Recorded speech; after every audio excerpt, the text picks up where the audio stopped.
So you're looking to buy a house. Very exciting. I'm here to guide you through the steps of buying a house. So if you stay tuned here, we're gonna learn about all the steps, we're gonna learn all the costs, and we're gonna get that search set up for you, and we're gonna find the right house for you. Stay tuned.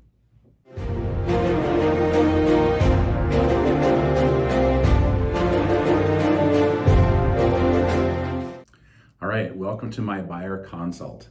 Whenever I meet anyone looking to buy a house, whether they're a first-time home buyer or they're an experienced buyer or an investor, we always sit down and we have this first meeting. And we're at my office here. We usually meet at my office. Now, if it doesn't work, we have to meet at a coffee shop or maybe your house. Or if you're not local, we can do this over Zoom. We sit down, we have about a 45-minute to an hour conversation. And I like to break this down into 3 steps. So think of this as a first-time home buyer class for you personally. So the first step we do is we go through a home buyer's guide, and there's gonna be the steps to buying a house here. We're gonna introduce our team a little bit, who the important players are here at our office, and just make sure that you understand the process of buying a house, what costs can be involved, and make sure that just all your fears are alleviated, and that by the time you're ready to go look for houses, you understand the process and get rid of some of that anxiety about buying a house. Next, we go through a checklist here, and this is a home buyer's checklist. We're gonna go through your wants and needs, determine, are you pre-qualified or is this cash, or what do we gotta do to get you there? Talk about the house, like the style of house, location, price range, how many bedrooms, bathrooms, garage stalls, do you need a fenced yard? What other types of things do you want or need? And once I have this sheet set up here, I can take this and I go to our MLS, and I can take this and set up a search for you with all these specific criteria. Now, we can't search for certain things. I can't tell if there's trees in the yard or different things like that, but we can look at all the bedrooms, bathrooms, size, style, the things we just talked about, age of home, maybe looking for new construction only. So we'll get this set up for you, and you're gonna get emails from us directly anytime a new house is listed for sale, and that allows you to then reach out to me. We set up a showing, and you get to see the house that fits the criteria that we discussed here. And then last, I always say this is the boring paperwork. Unfortunately, there is a number of disclosures we have to go through, and it takes a bit of time to go through these. I want to make sure you fully understand them. I know sometimes people kind of skim through them and just sign things, but there's a lot of disclosures here. And there's also an agreement that says we're going to work together with me as your realtor and you as my client, and I'll be your buyer's agent. So we do have to get that signed before we do any business together. And in there, one of the biggest factors is it talks about commissions. And so we'll go through a little bit of that when I get to this section here. So let's start off and let's go through the actual home buying steps, and I'll tell you a little bit about our company as well. Okay, I want to start off just a little bit here talking about our team here at Oxford Realty. Currently, we have 13 licensed agents in our office here, and then we also have 2 admin staff. And the reason I bring up the team behind us is because there'll be times when you want to see a house and I'm not available to show it. So what I'll do is I'll give someone a call in the office here and see if they're free, if they can go show you the house. Just because I'm not available, if I'm sick or I'm out of town or whatever it is, that just because I'm not here doesn't mean we don't want you to see the house. So we don't want you to miss out on an opportunity just because of my availability. So we have a great team behind us. They're very experienced agents, and they can show you the house and explain things, go through questions and answers for you there. And maybe write the offer. That'll most likely come back to me, but depending on the situation. So another person, one of the 2 admin staff here is Vanessa, and she's a very important part of this process. Vanessa is our transaction coordinator. And so what she does is once you and I work together, we find the right house, and we get an offer accepted on the house. So we give the file to Vanessa, and Vanessa is going to coordinate everything behind the scenes. So she is going to reach out to the other realtor involved, if there's another realtor, the lenders, the title company. She'll work with you and with me, and she's going to coordinate everybody so that everything gets done. She's going to schedule your final walkthrough of the property. She's going to schedule your closing. And there's a lot of steps involved here. She'll give you an email that's going to give you helpful tips about getting ready to buy the house, such as changing your address and getting utilities, putting your name, and any other questions you have about the process there. So, of course, I'm still available as well, but Vanessa she has lists and lists of things that have to get done through this process that if you miss any one of these steps could cause an issue with closing. So she plays an integral role. She's awesome. She's our backup for everything we do here. She makes my job a lot easier and makes so we get a better chance to get to closing. All right, so we're gonna get to the steps of actually buying a house. And step 1, well, if you're already here with me, you're already at step 1. So step 1 is finding a realtor to help you out with the process. If not me, I strongly suggest you go out and find an experienced realtor, maybe even interview a couple of realtors and see how much experience they have, how many homes they've sold, how well they know the market, that kind of thing, and see if there's any fees involved with the brokerage. But yeah, make sure you find someone who's experienced and knows what they're talking about, If you talk to someone for a little while, you get to know pretty well if they know the market or not. So find that experienced realtor and make sure that they've got someone guiding you along the path correctly. All right, step 2 is getting financial approval. Now, if you happen to be fortunate enough to have cash, maybe you sold another house or you have an inheritance, whatever, then we skip this part. All we need is to have proof that you have the funds somewhere. It's called a proof of funds letter, and we get that from the lender or your bank, or your financial advisor, whoever has proof of this. If you need financing, some people come to me they already have a lender they talk to, they've already pre-approved. Most people don't, and so I have a great team of lenders that I've worked with in the past. I've worked with many people. I found out the good ones, the bad ones, and I have a handful that I highly recommend, and sometimes maybe you want to work with your own bank for some reason. I can probably get you a lender from that bank as well, or credit union. So we want to make sure you get the local lender, ideally. There's the Rocket Mortgages and different things like that. They're fine, but they're not local, and we have some local issues to deal with here, such as special assessments or floodplain, different things like that that might affect the loan. And so we want to make sure we get someone local that we can also get on the phone, call them directly, get answers, and make sure we're on the right track throughout the whole process. All right, next, step number 3, we're going to analyze your needs for a house. And I mentioned that's going to be the second big part of this process. So I'm not going to go into too much here, but we're going to go through this checklist after this, and this is where we find out what you're looking for in a house, and that helps me get a search set up for you and start sending you properties so we can look at. All right, step 4 is to tour properties and actually take a look at real houses. These are houses that you may actually want to write up an offer on. So these houses in theory would have met your criteria, location, price range. We want to make sure you're looking at houses that you actually qualify for. And we don't do this at all until you are qualified to buy it, by the way. So we don't just start looking at houses. We need to make sure you're qualified. There's a few reasons for that. One is there's people that usually live in these houses, and sometimes they got family or pets, and every time we show the house, they have to leave the house and pick up everything and get the dogs and stuff out. And if we're showing the house and we're not qualified to buy the house, that's a little bit annoying for the seller. And it's kind of a waste of time for you, for me, and the sellers, and everyone involved here for doing that. So we got to get qualified before we get to this point. Now we're looking at houses, and we're going to see what we can find that suits your needs. All right, step 5, we've now found the house you like, and we're going to write an offer. Now, ideally, we write an offer, and there's maybe a little bit of negotiation, but we get the offer accepted. Now, depending on the market, that doesn't always happen so smoothly.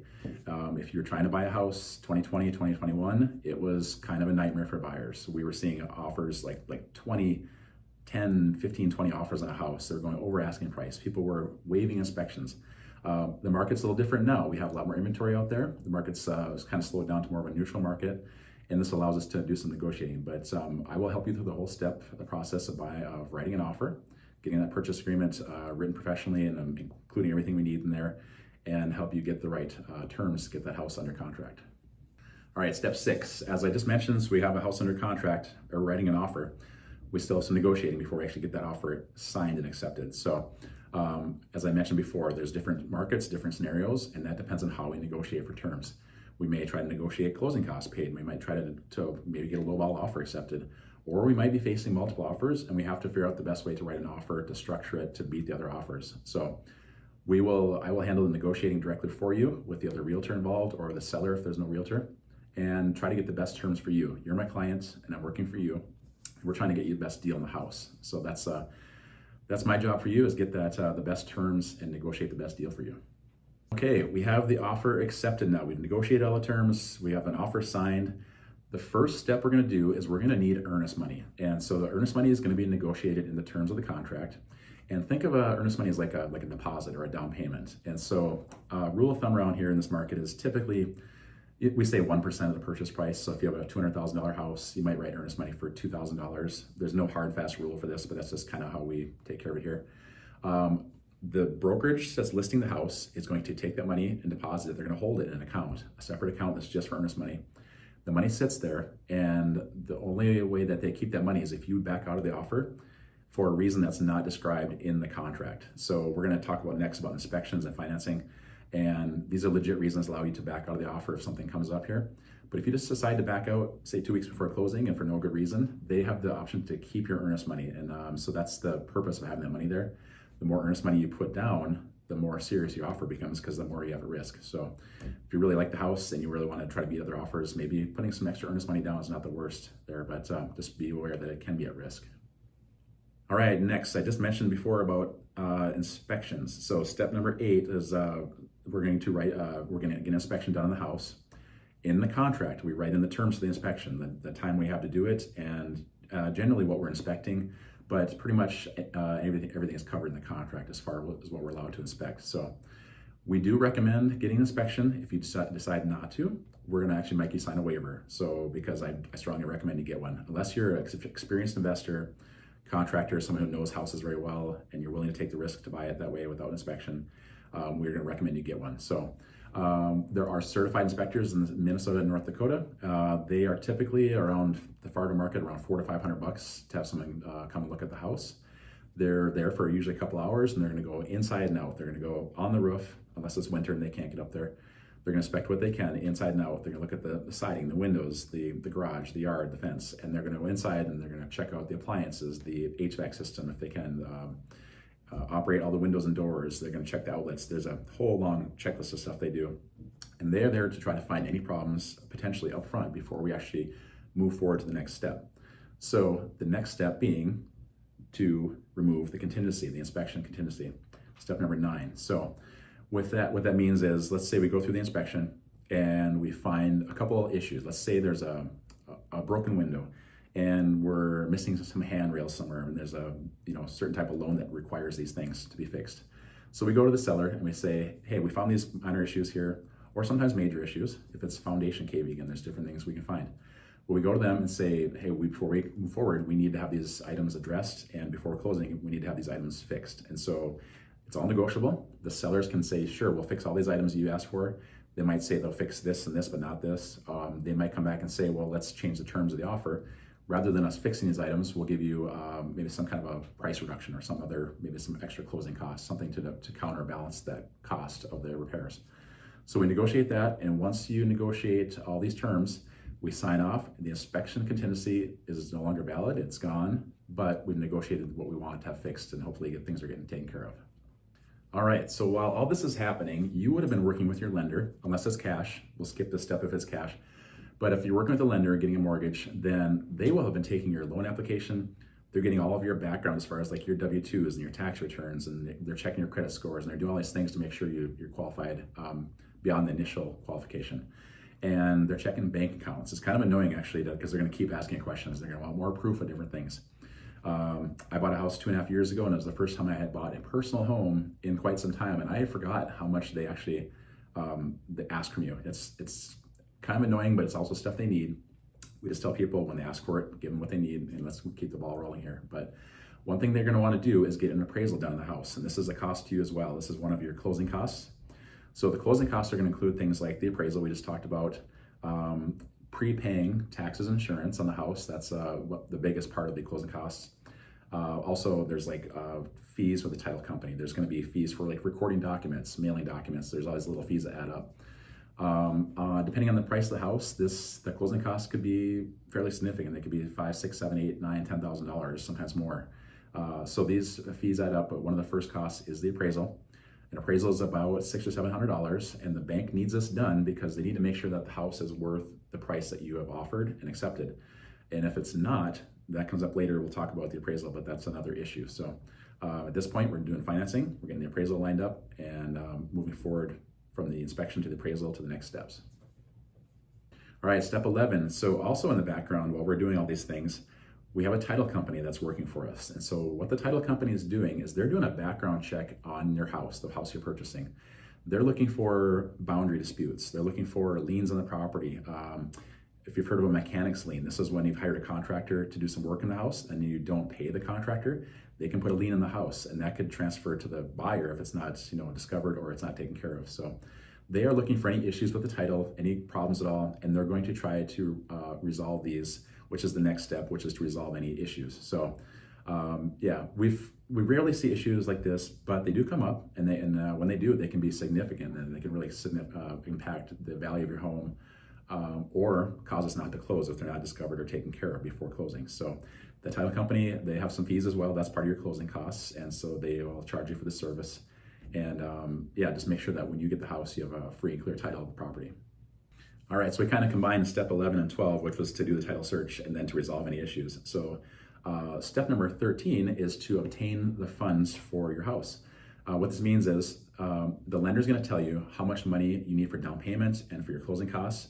They're going to get a total amount down to the penny of how much you need to bring to closing. And that's going to be a check that you bring to closing, or the money could be wired before the night before and sent over so that the funds are there. So they will get that final number for you. And this is usually, let's call it 3 to 5 days before closing. They're going to get that number tallied for you. And the lender will get make sure you have that number and that you can prepare to get a check or wire some money and get ready for the actual closing of the house. All right, 14, this is a big one. This is the final walkthrough in the property. Most cases, 99% of the time, we can do a walkthrough and there's no issues. Typically, what we're looking for in a house when we do the final walkthrough, now this is going to occur the day before we close or the morning of closing. What we're looking for is to make sure the house is in the same condition as we saw it last time. If we had requested any inspection items to be repaired, make sure that they did fix those items, and ideally we have receipts for those things as well by this point. And just make sure the house is just in general good order. I've seen houses where I walked into a house in the basement in the middle of winter, it was vacant, and a water pipe had broken. There was water shooting across the basement there. I heard of another buyer's agent who went through a new construction house, brand new house. Same thing had happened, water pipes froze. The entire basement had frozen solid like an ice rink there, like a big block of ice. And at that point, it's pushing on the foundation walls. They did not close in that house, and that was a necessity. They went through that house to make sure that there was no issues. It's more common when vacant homes. You want to make sure that no one broke into the house, that there's like these water issues. None of these things have happened. But simple things too, like when the sellers move out of the house, they may have hidden something with furniture. They may have not been aware of something. One example I have is a house after they moved out. We did our final walkthrough, and where the bed sat in the bedroom downstairs, we were not aware that one of their cats or dogs had kind of scratched up the carpet there, and it was all torn up under the bed. So at the walkthrough, we called the sellers, got them to give us funds to replace the carpet. We went ahead and closed, but without that final walkthrough, we wouldn't have known that. So huge step. We do the final walkthrough, make sure the house is what we think we're buying. So very, very important. All right, step 15. This is where I always tell people, get your little finger exercises ready and a bunch of pens. No, we'll have pens. But this is where you actually close on your house. And what that means is you're gonna sign documents, and you're gonna sign a lot of documents. There's, it's literally a stack that could be, depending on the type of loan, that could be a half an inch thick of paperwork. And there's disclosures here, there's descriptions of the loan, the mortgage, a lot of legal documents here, and you're gonna sit and sign and sign and sign, and you're gonna be most likely at this table where I'm sitting now. This is in my office, and we usually have the title companies come to our office and close. So you would sit at this table and get to sign a bunch of papers. And at that point, if you have any last questions about the process there, we can kind of answer stuff for you. But at this point, you are buying your home. All right, and last but not least, step number 16, this is when they actually get the key to your house. So you've signed all the papers, we've done all the stuff. You are now a homeowner.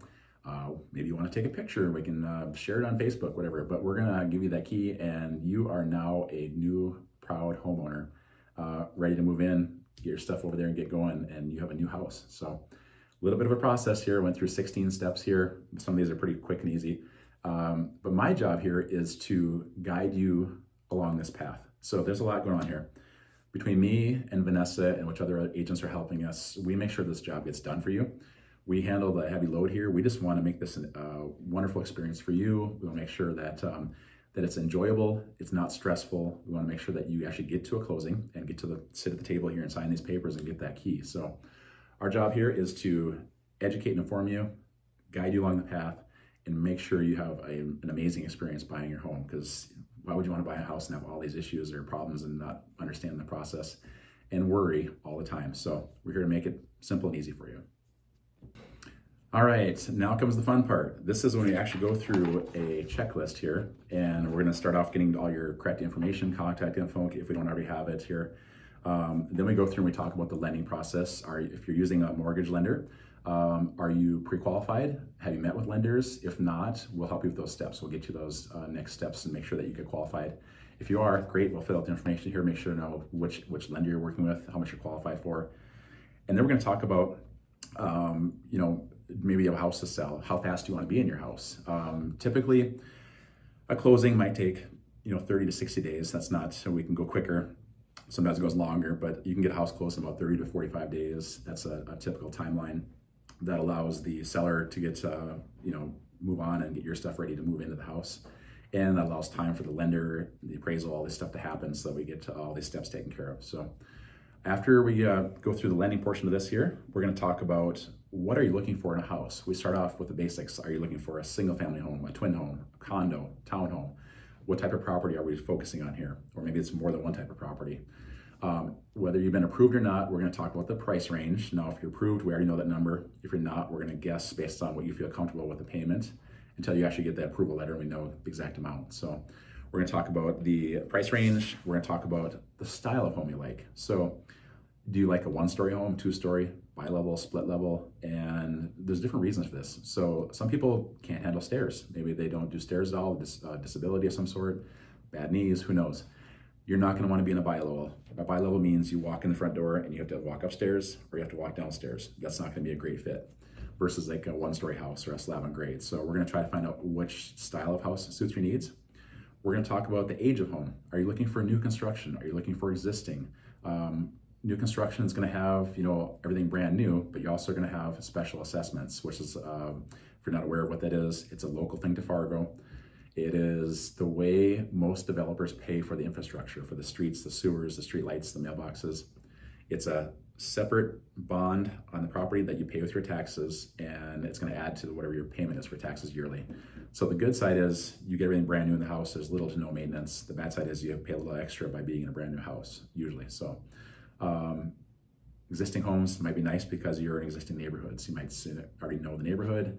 You can see the trees there, the parks, whatever is around there, and see your neighbors and know what you're getting into. So we're going to talk about bedrooms, bathrooms, garage stalls. Do you need a fenced yard? Are you looking for something with a pool or hot tub? Do you prefer to have the master suite with its own ensuite, or is that not a factor for you? So we're just going to go through, and everyone I talk to already has their own little list of things they want in the house. And so some of these things we can search for, some of these we can't. If they say we want open concept kitchen, living room, that is not a search criteria in the MLS, unfortunately, so we got to look at pictures. But the more you tell me, so I'm going to take all these notes and this will stick with me, the more you tell me, the more easier it is for me to find the right house for you. So we set up a search on the MLS with these criteria, and what's going to happen is you'll start getting emails. The first email is going to be all the properties that currently fit your criteria in the market that you've defined. And then as new houses get listed for sale, you'll get the email right away. So you get, as soon as it's listed, you get an email saying this house is available for sale. And if you like something on the list or the new listing comes out, you just give me a text or a call or whatever, and you just say, hey, let's go take a look at this place, and we go look at it. So the more I know, the better I can find what suits you. And as we look at houses, I'm also going to be kind of paying attention to what you're saying, listening to what you like and don't like. Sometimes people think they want a certain thing in a house, and they determine once they see that in a house, or it's a certain factor that they didn't consider, they want something totally different. I had someone looking literally at character homes, or let's call it mid-century 50s houses and stuff. That's what they thought they liked until we started looking at houses and they realized they did not like that. So we ended up buying them, helping them find a brand new house, like literally brand new construction. So total switch from what they first thought. They end up falling in love with the new construction house that fit their needs better. And so that's something we learned through the process there. So this is kind of the fun part. This is where we get to talk about the hopes and dreams of what your house is going to be, your wants and needs, and we're going to try to find that exact property for you and make sure that you are happy with what you get and you have no regrets. And again, this is part of that smooth, happy, no stress process of finding the right place. All right, and last but not least, this is my boring paperwork. So it's not a big stack of papers, but there's a bunch of papers here that need to be signed. These all have to get signed before we actually go look at houses here. So most of these are disclosures. So there's going to be a disclosure that talks about my duties to you as a realtor. There's a disclosure here in a extra, we have extra paperwork as well because we're on the border of Minnesota and North Dakota. So like these are the same document, one's North Dakota, one's Minnesota. We have disclosures about giving you websites to learn about mold and radon, different things in a house. There's a disclosure here that talks about if we're in a multiple offer situation, how do we help you handle that process there if you're facing other offers, and how do we beat their offer? So we also have a couple disclosures from our office. One is actually that one that says it's a social media disclosure. So what that means is we like to advertise and market on Facebook and Instagram and whatnot. So we like to, you've seen people on Facebook and they're taking a picture in the front yard of the house with a sold sign, a happy family, whatever, we'd like to take a picture with you if possible, maybe in front of this sign or at the signing table. If you don't want that, that's not a requirement. We don't require people to take a picture with us or do that kind of stuff. So that document is to give approval for that. And then we have one last document that's in our office that talks about different fees and consent to communicate, meaning are other people in our office like Vanessa allowed to actually reach out and communicate with you. So the last one, the most important one, is actually a buyer's rep agreement. So this is actually the exclusive right to represent buyers. This is a contract between you and me as your agent. And this defines what our roles are and what my responsibilities are for you as the agent. And we ask the certain things from the buyers as well, as far as like working exclusively with us and cooperating with showings and making sure that you are actually qualified to buy the house here, so that we're not wasting everyone's time here. The biggest part of this contract, though, is for full disclosure, we have to talk about how commissions are paid. We talked about closing costs. That's going to be your biggest fee. And then you also have a down payment, of course. But commissions are paid almost every time by the sellers. So up until about August of 2024, there was not, a lot of agents weren't doing the best job of describing who pays commissions and how they're paid, where they come from, and that they're negotiable, that kind of thing. Now it's very clearly defined who's paying the commissions. And it's a little scary first when you read this, because what it's going to say is you owe me commission as the buyer. And I just told you sellers pay the commissions in most cases. Now, the next page of this same document says you owe me commission unless the seller is paying commission. And if the seller is paying commission, it reduces your obligation to pay my commission. I've been doing this for over 16 years. I've never once received commission from a buyer. I'm not saying that's not possible, but in almost every single case, the seller has paid the commissions. And the seller side, the listing agent, had the same conversation with the seller: who's paying commissions, how they're getting divvied out, and who's responsible for what. So it's just it's a better process than it was up until August of 2024, where it's full disclosure. We let people know things are negotiable. We let people know who's paying what, how it's getting paid, and what your responsibilities are. So most cases, I can't promise it all the time, but you probably will not pay my commission. So I wouldn't be too concerned about that. We kind of ask first, is the seller paying commission before we get that far, so we know if we're getting paid or not. So yeah, this is all the paperwork we have to go through. So this is just the start of it, because then we get to write contracts and we have to sign out more disclosures. And then when you get to the title closing with the title company, it makes this look like nothing. They have a literally huge stack of papers you're going to sign. So yeah, so we have the steps of buying a home, we have the wants and needs, and then we have the boring paperwork. Again, all this takes maybe 45 minutes to an hour. The more questions you have, of course, it might take a bit longer, but we want you to ask questions. This is your chance to sit down and figure out what we're doing here, how this process works, how we're going to help you, and how we get to the end and get to a closing date and help you buy your house. So if you have any questions about this at all, I want you to please comment down below. I do answer questions down there. If it's an interesting question, that's a good topic for another video, I will make a video about it as well. And if you want to reach out to me directly, you got my cell number here and my email. You can call me, text me, email me, just ask any questions you want, and I'm happy to help out. If you're looking to do this buyer consult, again, just reach out and we'll schedule a time here, maybe block off an hour, and make sure that you fully understand that we kind of alleviate all your anxieties about buying a house, and that it's really a great process for you. So yeah, if you find this useful, I would really appreciate it if you could like and subscribe to the video here. If you know anyone else looking to buy a house, share this with them. This might be helpful for them to learn more about the process.